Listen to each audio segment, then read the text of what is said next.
8.9 FM, and we've got Stan Heuston in the studio. It's 9:29. Good morning, Stan. Oh, good morning, Jody. Good morning, Stan. Hi there, John.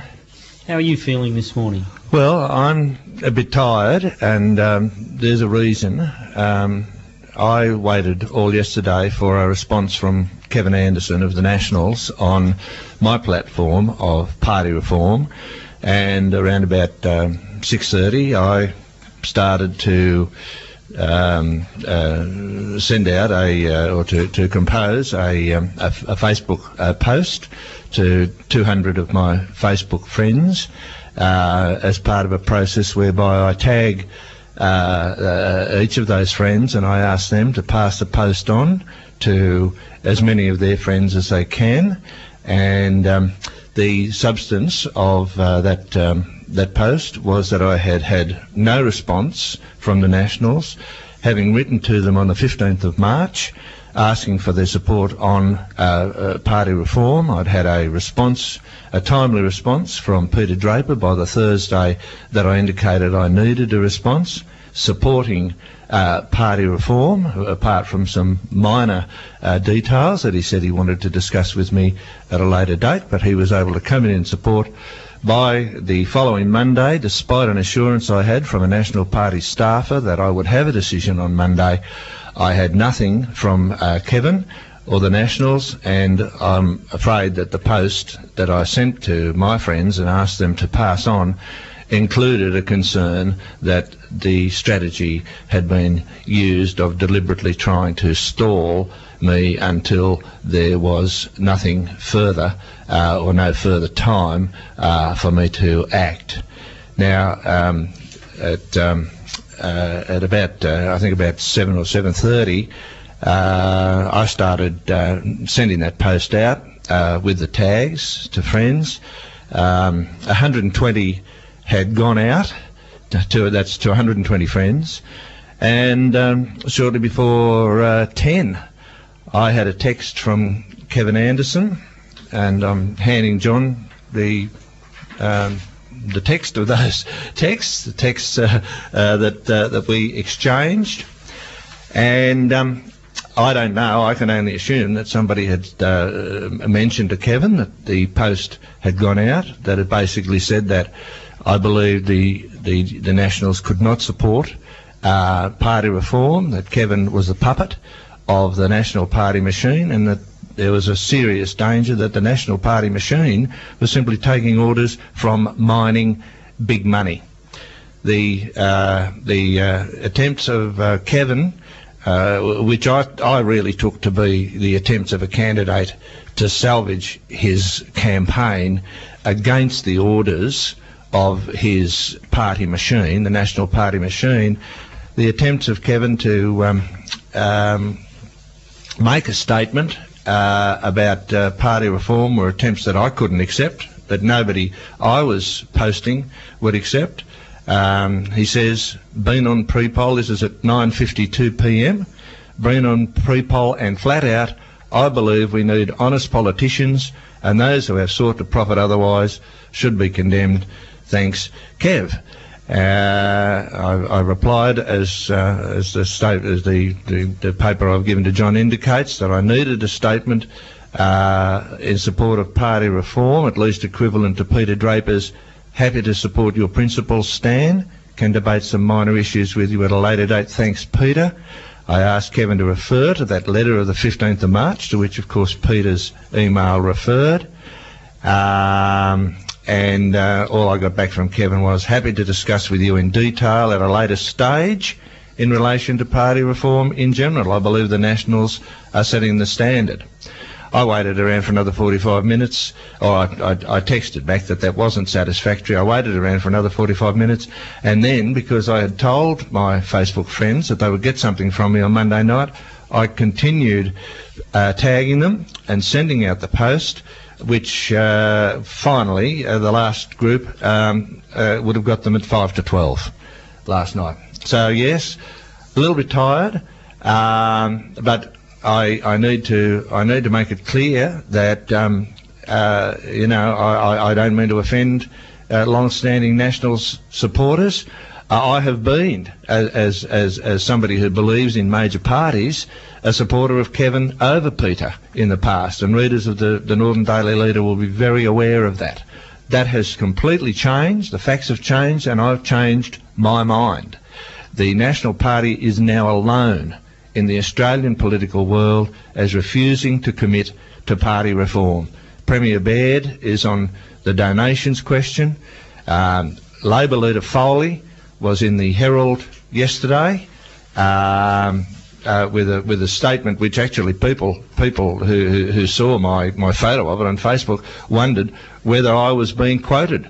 Support reform within my own party that ensures that Labor remains relevant, representative and democratic.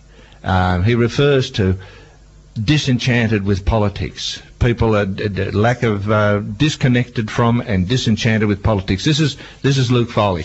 Only the Nationals are unable to join in with John Howard, Luke Foley, Mike Baird, Senator Faulkner, Jackie Kelly, and the list just goes on and on. Anybody can find it on Google, who are supporting democratic party reform. And sorry, John, you have a question, needless to say. I've been prattling on. That's okay. Yeah. I mean, obviously you've made an impact somewhere along the line, but one of the things you just said was that you've changed your mind. Yes. I think, and I might be wrong here, but from what I've heard, what I've seen people talking or heard people talking about, is it's no longer, oh, I've voted Nationals or I've voted Liberals all my life. Now I'm thinking about it. Do you get that feeling out there as well?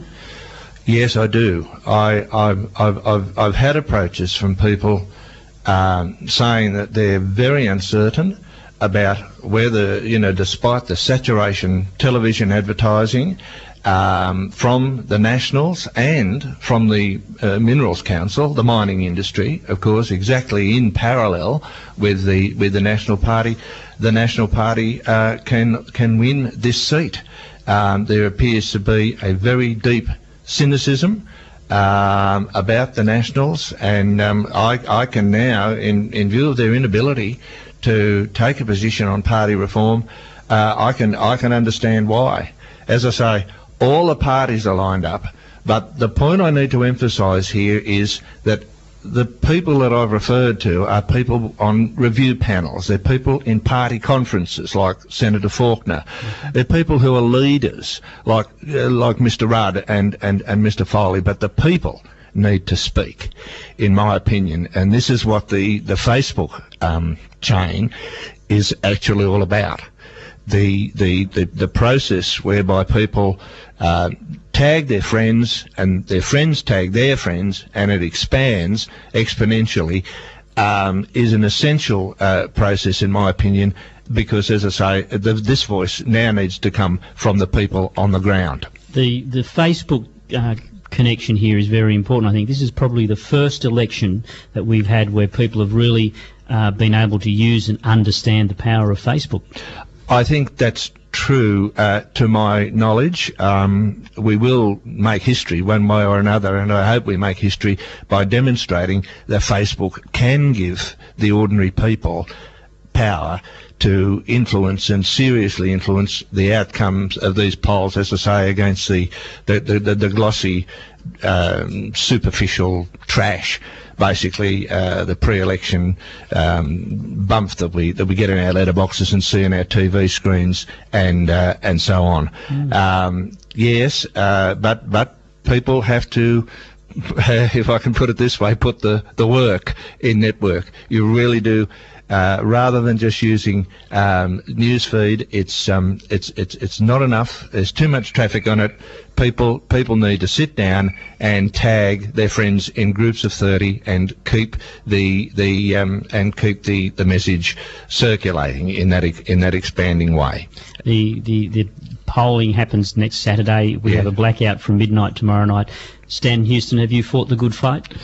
Well, I'm still fighting it. I've basically just got to hope that the Facebook networking will succeed. I'll say this to you. John. This is the most frightening political experience of my life. We have a situation where support for democracy as the best system of government is at 39% among 18 to 29-year-olds in this country.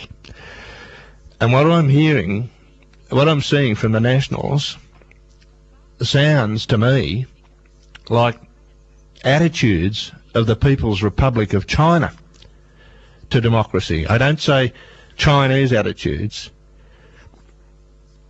Chinese to me means the pro-democracy demonstrators in Hong Kong and mainland China. But I thought the Nationals would come on board. I thought they were mad not to. And what I'm seeing is just as if somebody has said, no, you don't respond to public opinion, you ignore it. The people must under no circumstances have a voice. And, you know, I'm speaking, as I say, in terms of the People's Republic of China's government attitudes to democracy, as if they've said, you know, to the national machine, and if you give control of these candidates to the people, hand power back to the people instead of retaining it in the party, we'll stop financially supporting you. Obviously very heartfelt, Stan Heuston. Thanks for joining us this morning. Thanks, John. Thanks, Daddy. And all the best. Thank you.